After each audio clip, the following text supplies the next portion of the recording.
যদি মই আপোনাক কওঁ আপোনাৰ ঘৰৰ আশে-পাশে বা আপোনাৰ ঘৰৰ চৌহদত থকা এই ফুলে আপোনাৰ ভাগ্য সলাই দিব পাৰে, আপুনি বিশ্বাস কৰিবনে? আপুনি বিশ্বাস কৰক বা নকৰক, বাস্তৱ সত্যটো হৈছে এই ফুল একেবাৰে সাধাৰণ ফুল নহয়। এই ফুলে সঁচাকৈয়ে মানুহৰ জীৱন সলাই দিব পাৰে। আপোনাৰ আৰ্থিক স্থিতিৰ স্বৰূপ সলাই দিব পাৰে এই ফুলে। বিশ্বাস নকৰিব পাৰে, কিন্তু এই ভিডিঅ'টো আপুনি চালে আপুনিও ভাবিবলৈ বাধ্য হ'ব। নমস্কাৰ প্ৰিয় দৰ্শক, পজিটিভ ভাইবছৰ এটা নতুন ভিডিঅ'লৈ আপোনালোক সকলোকে স্বাগতম জনাইছোঁ। আপোনালোকে এই ফুল নিশ্চয় চিনি পাইছে। আপোনাৰ ঘৰৰ চৌহদতো চাগে এই ফুল নিশ্চিতভাৱে আছেই। এই ফুলক কি বুলি কয়? নয়নতৰা। নয়নতৰা ফুল আৰু পাতৰ কি চমৎকাৰী গুণ আছে, সেই বিষয়ে আজি আমি এই ভিডিঅ'টোত আলোচনা কৰিম। এই নয়নতৰাই মানুহৰ ভাগ্য কেনেকৈ সলাই দিব পাৰে, সেই কথাটো মানি ল'বলৈ টান লাগে। কিন্তু বাস্তৱ সত্যটো হৈছে প্ৰকৃতিৰ এনে কিছুমান ৰহস্য আছে, যিজন ব্যক্তিয়ে সেই ৰহস্যবোৰৰ বিষয়ে জানি লয়, তাৰ পূৰ্ণ ফল তেওঁ অৰ্জন কৰিব পাৰে। নয়নতৰা ফুল মানুহে ঘৰৰ চৌহদত পিৰালিৰ চুকত ৰোপণ কৰে সৌন্দৰ্য বৰ্ধনৰ কাৰণে। কিন্তু ইয়াৰ আচল গুণৰ বিষয়ে মানুহে নাজানে। এই ফুলৰ ভিতৰত এনেকুৱা এক শক্তি লুকাই আছে, যি শক্তিয়ে আপোনাৰ জীৱন সলনি কৰি দিব পাৰে। এই গছজোপাৰ অৰ্থই হৈছে সুখ আৰু সমৃদ্ধিৰ প্ৰতীক। এই নয়নতৰাই সদায় সুখময় জীৱন যাপনৰ এক শক্তি প্ৰদান কৰে। পুৰণি দিনত আমাৰ ঋষি মুনিসকলে এই নয়নতৰাক কেৱল মাত্ৰ এবিধ ফুল বুলিয়ে ভবা নাছিল। ঘৰৰ চৌহদত সজোৱা বস্তু বুলি তেওঁলোকে গণ্য কৰা নাছিল, বৰঞ্চ এক শক্তিৰূপে এই নয়নতৰাক গণ্য কৰিছিল। যিখন ঘৰতেই সঠিকভাৱে এই নয়নতৰা ৰোপণ কৰা হয়, সেইখন ঘৰত কেতিয়াও নেতিবাচক শক্তি টিকি থাকিব নোৱাৰে। য'ত নয়নতৰা থাকিব তালৈ পজিটিভ এনাৰ্জিৰ আকৰ্ষণ হ'বই। যেতিয়াই এখন ঘৰত পজিটিভ এনাৰ্জি থাকিব, ডেফিনেটলি তেতিয়া ঘৰখনৰ মানুহবোৰৰ ভাল হ'ব। কিন্তু ইয়াত এক ডাঙৰ ৰহস্য আছে, যিখিনি বহু কম মানুহেহে জানে। কেৱল মাত্ৰ নয়নতৰা ঘৰৰ চৌহদত ৰোপণ কৰিলেই আপুনি ইয়াৰ পৰা লাভ অৰ্জন কৰিব নোৱাৰে। ইয়াৰ সঠিক দিশ, সঠিক সময়, সঠিক ভাৱনাৰ সৈতে আপোনাৰ ভাগ্য জড়িত হৈ আছে। তেতিয়াহে আপোনাৰ জীৱনত ই চমৎকাৰ দেখুৱাব, যদি আপুনি সঠিকভাৱে ঘৰত নয়নতৰা ৰোপণ কৰিছে। যদি আপুনি ঘৰৰ মূল দুৱাৰমুখত এই নয়নতৰা ৰোপণ কৰিছে, তেতিয়াহ'লে আপোনাৰ ঘৰখনৰ ভিতৰলৈ আহিবলগীয়া নেতিবাচক শক্তিক ই ৰখাব। যদি এই নয়নতৰাক আপুনি উত্তৰ পূব দিশত লগায়, তেতিয়া আপোনাৰ ঘৰলৈ ধন অহাৰ ৰাস্তা ই মুকলি কৰি দিয়ে। যিজন ব্যক্তিয়ে প্ৰতিদিনে ৰাতিপুৱাই এই নয়নতৰাৰ গুৰিত জল অৰ্পণ কৰি মনতেই এক ইতিবাচক সংকল্প লয়, সেইজন ব্যক্তিকেই এই নয়নতৰাই এক দিব্য শক্তি প্ৰদান কৰে। আপুনি চাবচোন, এনেকুৱা বহু মানুহ আছে, ঘৰখনত সকলো থকাৰ পিছতো টকা পইচা ঘৰখনলৈ কমকৈ আহে। বহু মানুহৰ বিনা কাৰণতেই অবাবত টকা পইচাৰ খৰচ হয়, আৰ্থিক স্থিতি দুৰ্বল হৈ পৰে। আপুনি মনোযোগেৰে কথাখিনি শুনিব। ইয়াৰ আচল ৰহস্য লুকাই আছে ইয়াৰ শিপাত, অৰ্থাৎ নয়নতৰাৰ শিপাতেই আচল ৰহস্য লুকাই আছে। আপুনি যদি ক'ৰবাত এই নয়নতৰা দেখিছে আৰু আপোনাৰ ঘৰত যদি এই নয়নতৰা নাই, তেতিয়াহ'লে আপুনি ঘৰলৈ নয়নতৰা লৈ আহক। নয়নতৰা আপোনাৰ ঘৰত ৰোপণ কৰক। সঠিক বিধিৰে আপুনি ৰোপণ কৰিব। এই ভিডিঅ'টো চাই থাকিলেই আপুনি আচল ৰহস্য বুজিব পাৰিব। কেতিয়াবা কি হয়, প্ৰকৃতিয়ে আমাক কিছুমান সংকেত প্ৰদান কৰে, যিবোৰ সংকেত আমি ওলাই কৰোঁ বা যিবোৰ সংকেত আমি গভীৰভাৱে নলওঁ। কিন্তু সেই সংকেতবোৰেই আমাৰ জীৱনৰ পৰিৱৰ্তন কৰি দিব পাৰে। যদি আপুনি এই নয়নতৰা ঘৰলৈ আনি সঠিক বিধিৰে আপুনি ৰোপণ কৰিব পাৰে, তেতিয়াহ'লে আপোনাৰ সন্মুখত নতুন পথ মুকলি হৈ যাব। বহু মানুহে এইখিনিক অন্ধবিশ্বাস বুলি ক'ব পাৰে, কিন্তু যুগ যুগ ধৰি এইখিনি গভীৰভাৱে বিশ্বাস কৰি অহা হৈছে। বহু মানুহেই এই নয়নতৰা ঘৰৰ চৌহদত ৰোপণ কৰি ভাল ফল লাভ কৰা বুলি অনুভৱ কৰে। স্থবিৰ হৈ থকা কাম লাহে লাহে তেওঁলোকৰ হ'বলৈ আৰম্ভ কৰে। ধন অহাৰ বাটবোৰ লাহে লাহে মুকলি হয়। আৰু সকলোতকৈ ডাঙৰ কথাটো হৈছে এক অদ্ভুত ধৰণৰ শান্তি আৰু আত্মবিশ্বাস মানুহৰ মনত সৃষ্টি হয়। আৰু এইখিনিয়ে হৈছে আচল সম্পত্তি। কাহিনী কিন্তু এতিয়াও শেষ হোৱা নাই। বহু মানুহে কি কৰে, ঘৰলৈ যিকোনো এটা গছপুলি আনে, প্ৰতিদিনে সেই গছপুলিটোত পানী দিয়ে, তাতেই তেওঁলোকৰ দায়িত্ব শেষ। বহু মানুহে তেনেদৰে গছপুলি ৰোপণ কৰাৰ কাৰণেই তেওঁলোকৰ জীৱনলৈ কোনো ধৰণৰ পৰিৱৰ্তন নাহে। কিয় নাহে? কাৰণ যিবোৰ জৰুৰী নিয়ম আছে, সেই জৰুৰী নিয়মবোৰ তেওঁলোকে বুজিবলৈ চেষ্টা নকৰে। এই যে নয়নতৰাৰ কথা মই আপোনাক কৈ আছোঁ, এই নয়নতৰা কেৱল মাটি, পানী আৰু ৰ'দৰে নচলে। ই শক্তিৰে চলে। এতিয়া ভাবকচোন, যদি কোনোবা মানুহে কেৱল দেখুৱাবৰ কাৰণেই এই নয়নতৰা ৰোপণ কৰে বা নয়নতৰা ৰোপণ কৰাৰ সময়ত যদি সেই মানুহজনে ভাবে যে ৰোপণ কৰিছোঁ আৰু ভাল বুলি, এতিয়া কাম দিয়ে বা নিদিয়ে? কথাটো তেনেকুৱা নহয়। সকলোতকৈ প্ৰথম নিয়মটোৱেই হৈছে, যেতিয়া আপুনি এই নয়নতৰা নিজৰ ঘৰলৈ আনিব বা ৰোপণ কৰিব, প্ৰথমে আপুনি আপোনাৰ মনটো পৰিষ্কাৰ কৰিব। আৰু আপুনি কি কৰিব? এডোখৰ শান্তিময় ঠাইত বহিব, চকুহাল বন্ধ কৰিব আৰু মনতেই এটা স্পষ্ট সংকল্প ল'ব। মই মোৰ জীৱনলৈ সুখ, শান্তি আৰু ধনক স্বাগতম জনাইছোঁ। আপুনি যেতিয়া এই পজিটিভ ভাৱনাৰে ঘৰত পুলিটো ৰোপণ কৰিব, তেতিয়া আপোনাৰ সেই শক্তিক সেই গছপুলিটোৱে নিজৰ মাজত সমাহিত কৰি ল'ব। তাৰপিছতেই সেই পুলিটোৱে আপোনাৰ জীৱনলৈ শক্তি পুনৰবাৰ ঘূৰাই অনাৰ চেষ্টা কৰিব। এতিয়া দ্বিতীয় ৰহস্যটোৰ বিষয়ে মই আপোনাক ক'ব খুজিছোঁ। আপুনিও চাগে দেখিছে, নয়নতৰা সদায় ফুলি থাকে। ফুলবোৰ সোনকালে মৰহিও নাযায়। যদি আপুনি নয়নতৰা ফুলৰ এক সঠিক প্ৰয়োগ কৰিব পাৰে, তেতিয়াও আপুনি উত্তম ফল লাভ কৰিব। তাৰ কাৰণে আপুনি কি কৰিব লাগিব?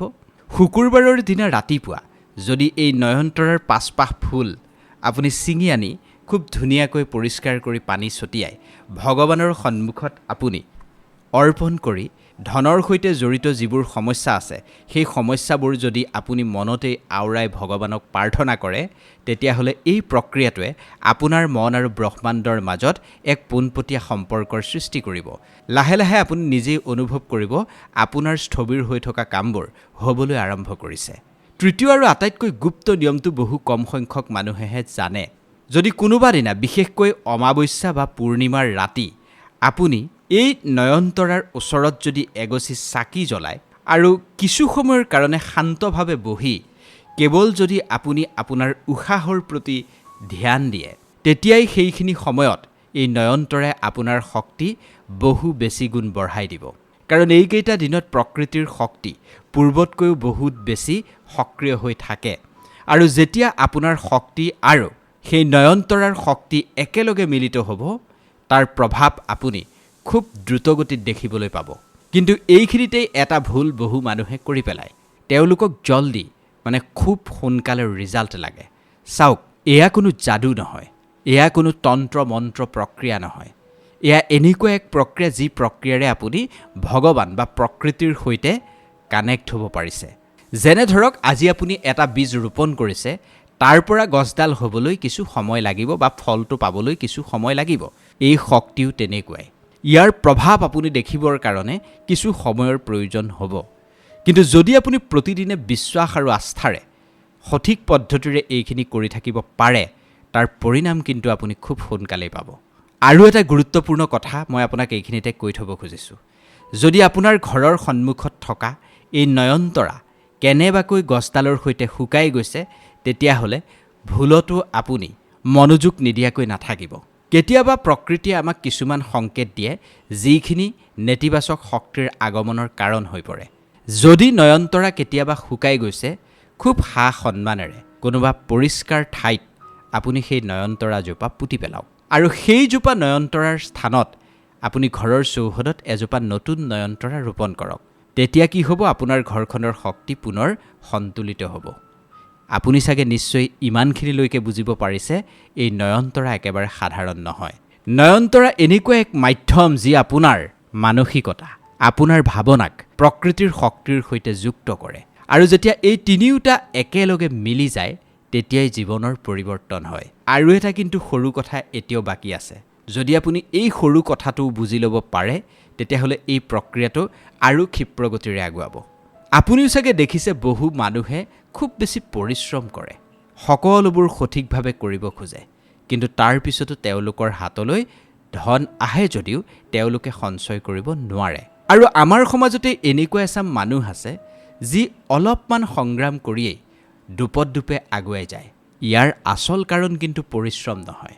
ইয়াৰ আচল কাৰণ হৈছে শক্তিৰ সন্তুলন। আৰু এই সন্তুলন এই নয়নতৰাই আপোনাৰ জীৱনলৈ আনি দিব। ইয়াৰ কাৰণে আপুনি এটা গভীৰ কথা বুজি ল'ব লাগিব।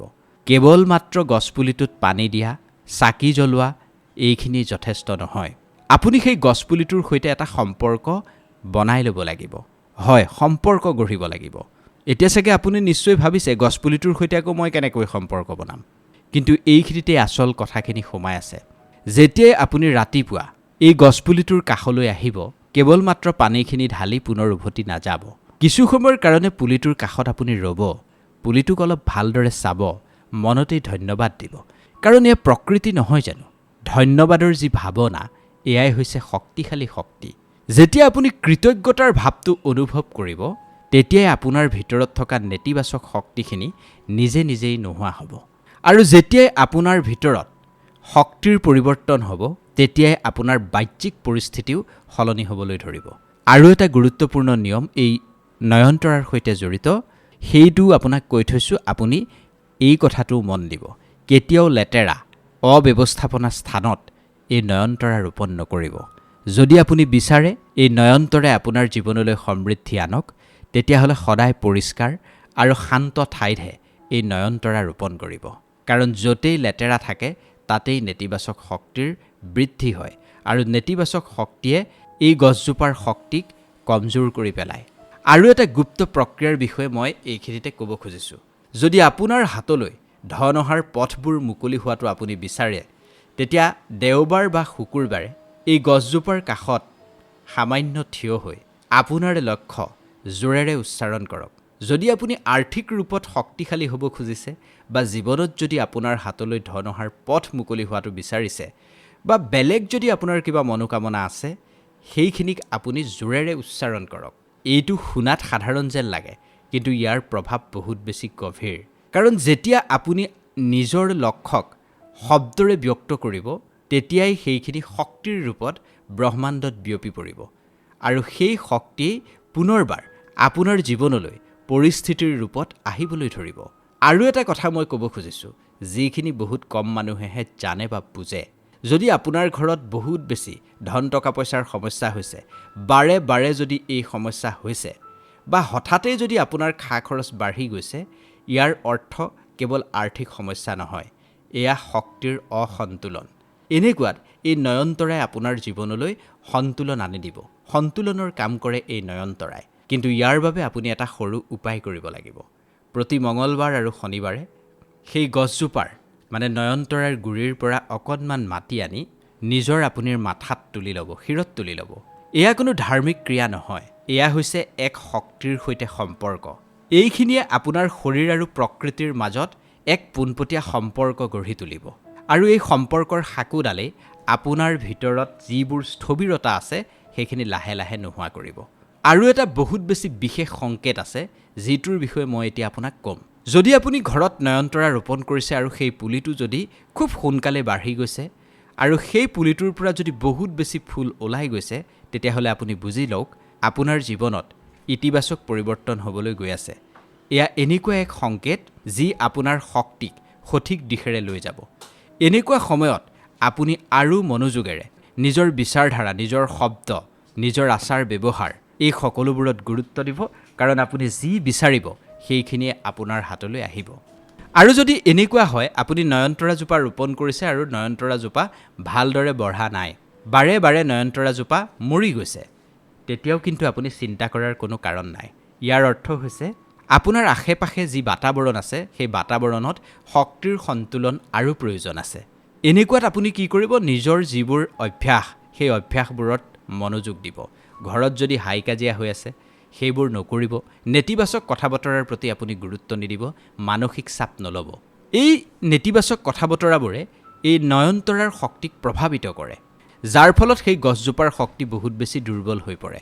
আৰু এটা গুৰুত্বপূৰ্ণ কথা এই গছজোপাৰ সৈতে জড়িত, আপুনি জানি লোৱাটো দৰকাৰ। কেৱল ধনেই নহয়, বৰঞ্চ এই নয়নতৰাই আপোনাক মানসিক শান্তি দিব। যেতিয়াই মানুহৰ ওচৰত শান্তি থাকে, তেতিয়াই মানুহে যিকোনো এটা কামত বা যিকোনো এটা সময়ত সঠিক নিৰ্ণয় ল'ব পাৰে, সঠিক সিদ্ধান্ত ল'ব পাৰে। যেতিয়া এজন মানুহে সঠিক নিৰ্ণয় লয়, তেতিয়াই লাহে লাহে মানুহজন সফল হয়। সেইকাৰণে এইজোপা গছক আপুনি কেৱল পইচাৰ কাৰণে নাচাব। এই গছজোপাক আপুনি আপোনাৰ জীৱনৰ এটা অংশ কৰি ল'ব লাগিব। তেতিয়াহে আপোনাৰ জীৱন সন্তুলিত হৈ থাকিব। আপুনি সঠিকভাৱে এইখিনি কৰিলে আপোনাৰ মন শান্ত হ'ব, আপোনাৰ যিটো বিচাৰধাৰা, চিন্তা কৰাৰ যিটো প্ৰক্ৰিয়া, এইটো সঠিক হ'ব, আৰু তেতিয়াই আপোনাৰ জীৱনটোৱে এক সঠিক দিশত আগুৱাব।